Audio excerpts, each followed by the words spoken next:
Olá, a Força Aérea de Israel bombardeou na madrugada de hoje, pela hora local, uma base aérea iraniana na cidade de Isfahan, na região central do Irã, onde há instalações nucleares. Israel atacou um radar da defesa antiaérea que protege a central nuclear de Natanz. Um pouco antes, avisou os Estados Unidos a notícias também de um ataque na região de Bagdá, onde haveria uma reunião de líderes da Guarda Revolucionária Iraniana com milícias aliadas da chamada Resistência Islâmica no Iraque, e também alvos na Síria. O Irã fechou os aeroportos de Teherã, Shiraz e Isfahan, mas eles foram reabertos pouco depois. É mais um ataque direto, com o risco de uma guerra aberta entre Israel e o Irã, mais uma escalada no conflito iniciado pelo ataque terrorista do Hamas e outros grupos palestinos aliados a Israel em 7 de outubro. O ataque veio horas depois que o ministro do exterior do Irã, Hossein Amir-Abdollahian, ameaçou reagir a qualquer ataque de imediato e no nível máximo. Mas não parece que é isso que vai acontecer. O regime fundamentalista iraniano declarou que a defesa antiaérea abateu drones em Isfahan e declarou que todas as instalações nucleares estão intactas. Pode ser um sinal de que o Irã não pretende retaliar e uma indicação de Israel de que pode atacar dentro do território iraniano, inclusive o programa nuclear, que estaria perto de fabricar uma bomba atômica. O programa nuclear iraniano avançou muito desde que o então presidente Donald Trump rompeu, em 2018, o acordo negociado pelo governo Barack Obama e as grandes potências com direito de veto no Conselho de Segurança das Nações Unidas, além dos Estados Unidos, China, Rússia, Reino Unido e França, e a Alemanha, que não é das grandes potências. O acordo visava congelar os aspectos militares do programa nuclear iraniano. O teor de urânio enriquecido, que o acordo limitava a 3,67%, já passa de 80%. Para fazer armas atômicas é necessário um teor de 90% de urânio enriquecido. A ruptura do acordo marginalizou os setores do regime iraniano interessados numa reaproximação com o Ocidente por razões econômicas e fortaleceu a alinhadura.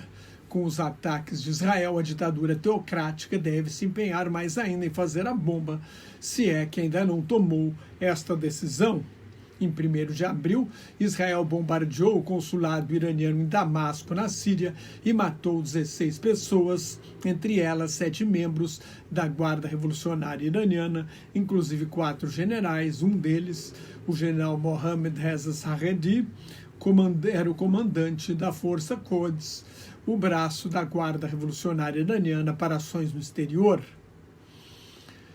O Irã contra-atacou no sábado, disparou cerca de 350 drones, mísseis balísticos e de cruzeiro contra o território israelense. Na verdade, na noite de sábado para domingo, pelo menos 9 projéteis passaram, 2,57% do total. Os outros foram abatidos pelos sistemas de defesa antiaérea de Israel e pelas forças aéreas dos Estados Unidos, da França, do Reino Unido, da Jordânia, da Arábia Saudita e dos Emirados Árabes Unidos.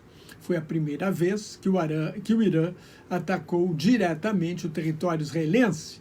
Antes eram milícias aliadas que faziam esses ataques. Mais do que o gesto simbólico de reagir a uma agressão, foi uma mudança de paradigma no conflito bilateral para ataques diretos. Mas o regime teocrático iraniano indicou que não pretendia escalar ainda mais o conflito. O Ayatollah Ali Khamenei, supremo líder espiritual da Revolução Islâmica, o ditador de fato do Irã, anunciou na quarta-feira da semana passada, no sermão de encerramento do sagrado mês do Ramadã, que o Irã contra-atacaria, e a República Islâmica avisou a outros países do Oriente Médio, a Arábia Saudita, os Emirados Árabes Unidos, a Jordânia e a Turquia, que faria essa retaliação. A informação certamente chegou aos Estados Unidos e a Israel. De qualquer maneira, a entrada do Irã diretamente na guerra no Oriente Médio cria uma quinta frente de combate além da faixa de Gaza, da Cisjordânia ocupada, do norte de Israel e sul do Líbano, onde Israel e a milícia xiita libanesa Hezbollah, o Partido de Deus, se enfrentam desde 8 de outubro, e o Mar Vermelho, onde rebeldes hutis do Iêmen, aliados do Irã, atacam a navegação comercial sob o pretexto de prestar solidariedade ao povo palestino. Isso sem esquecer dos ataques de milícias xiitas aliadas ao Irã a bases militares dos Estados Unidos no Iraque, na Síria e na Jordânia, que também podem recomeçar. Israel reuniu no domingo e na segunda-feira o gabinete de guerra para discutir como responder ao ataque do Irã a Israel no fim de semana passado. Nós nos reservamos o direito de fazer tudo em nosso poder e faremos tudo em nosso poder para defender este país, disse o porta-voz do governo israelense, Davi Manser. O gabinete de guerra é formado pelo primeiro-ministro Benjamin Netanyahu, pelo ministro da Defesa, Yoav Gallant, e pelo ex-primeiro-ministro, ex-ministro da Defesa e ex-comandante militar, comandante-em-chefe das Forças Armadas de Israel, general Benny Gantz. Eles também debateram opções diplomáticas para isolar ainda mais o Irã. Enquanto Gantz propôs moderação, os extremistas de direita do governo de Israel, como o ministro da Segurança Nacional, Itamar Ben-Gvir, exigiram um contra-ataque esmagador, instando Israel a enlouquecer e ignorar a contenção e a proporcionalidade. Nos últimos dias, houve pressões sobre Israel para declarar vitória, já que só uma menina de 7 anos foi gravemente ferida no ataque do Irã, e não fazer e não dar uma resposta direta com o ataque ao território iraniano, mas Israel considerou importante retalhar para restaurar a dissuasão e não dar a impressão de fraqueza. O risco é que cada um queira ter a última palavra, no caso, fazer o último ataque. Nesse bateu-levou, a situação pode sair de controle. Os líderes dos Estados Unidos, da Alemanha e de outras nações, um total de 48 países, denunciaram o ataque do regime fundamentalista de Teherã, mas não o Brasil, que apenas manifestou preocupação. Os Estados Unidos e a Europa pressionaram Netanyahu a evitar qualquer ação que pudesse levar a uma guerra mais ampla. O presidente Joe Biden reiterou o apoio inquebrantável dos Estados Unidos a Israel, mas afirmou que não se engajaria numa ação ofensiva contra o Irã. Se Israel entrar numa guerra total contra o Irã, inevitavelmente os Estados Unidos serão envolvidos. Um porta-voz do Departamento de Estado norte-americano declarou que os Estados Unidos estavam buscando uma resposta diplomática unificada ao ataque iraniano, mas o porta-voz fez uma ressalva: essas decisões de contra-atacar são para Israel tomar como país soberano e democrático. Ao receber os ministros do exterior da França e do Reino Unido durante a semana, o primeiro-ministro Benjamin Netanyahu afirmou resolutamente que Israel não se curvaria à pressão externa em resposta ao recente ataque do Irã. É claro que os israelenses tomaram a decisão de agir, disse depois o secretário de Relações Exteriores britânico David Cameron.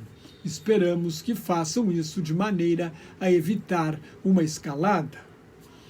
Israel tinha uma série de opções, entre elas um ataque direto ao Irã ou a alvos iranianos em outros lugares, como bases da Guarda Revolucionária Iraniana no exterior, ou a milícias aliadas ao Irã, como o grupo extremista xiita libanês Hezbollah.